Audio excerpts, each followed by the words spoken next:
بسم هل أتى على الإنسان حين من الدهر لم يكن شيئا مذكورا আমার বান্দারা আমার বান্দিরা আমি আল্লাহ তোমাদেরকে দুটি পথ দিয়েছি, একটি হলো সুদা, একটি হলো দেখাম। ও মুসলমানবাসী, আল্লাহ বলেছেন বান্দারে তুমি যদি হালাল পথে চলো, এই পথে চলো, কোরআনের পথে চলো, আমি আল্লাহ তাআলা রব্বুল আলামিন তোমাকে জান্নাতে প্রবেশ করাবো। আর যে ব্যক্তি অন্যায় পথে চলবে, কোরআনকে মানবে না, কোরআনের বিরুদ্ধে কথা বলবে, যারা জালিম, যারা মুনাফিক কাফের, তাদের জন্য আল্লাহ তাআলা রব্বুল আলামিন জাহান্নাম তৈরি করে রাখছেন। আর মুসলমানবাসী একটু চিন্তা করে দেখো না, আল্লাহ তো জান্নাত বানাইল আমাদের জন্য, জাহান্নাম বানাইল আমাদের জন্য। মুসলমানদেরকে আল্লাহ ডাকিয়ে বলেছেন, ওরে বান্দারে আমি আল্লাহ তোমাদেরকে তো জান্নাতে নিয়ে যাইতে চাই, তোমরা কেন জাহান্নামের দিকে এগিয়ে যাও?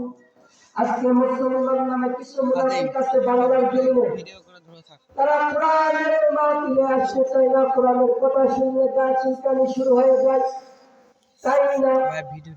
আজকে যারা কোরআনকে নিয়ে কথা বলে, কোরআনের বিরোধিতা করে, নবীর বিরোধিতা করে, আল্লাহর ওলিদের বিরোধিতা করে, তারা কোরআনের মাহফিলগুলোর বিরোধিতা করে, তারা মুসলমান না।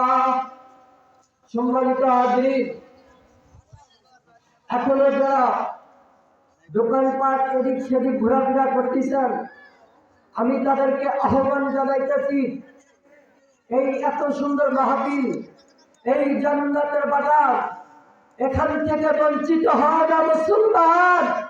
মরণ তো একদিন আসবে, এই দুনিয়া ছেড়ে চলে যাব, এই দোকানপাট সবই রইবে পরে, সব কিছু পরে রইবে, একদিন তো আমরা চলে যাব সকলে কবরে। আসেন, এই সুযোগ বারবার আসে না। আজকে আপনি কালকে বাসে থাকবো নাকি কোনো গ্যারান্টি নাই।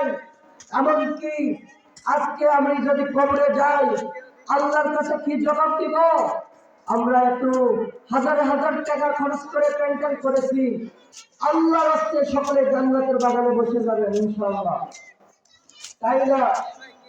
এই দুনিয়ার মানুষগুলো আজকে বড় স্বার্থপর হয়ে গেছে, তারা টাকার লোভে ভুলে গেছে আমার প্রভুকে, তারা এমনকি একটু সুবিধা পায় ভুলে গেছে আমার প্রভুকে।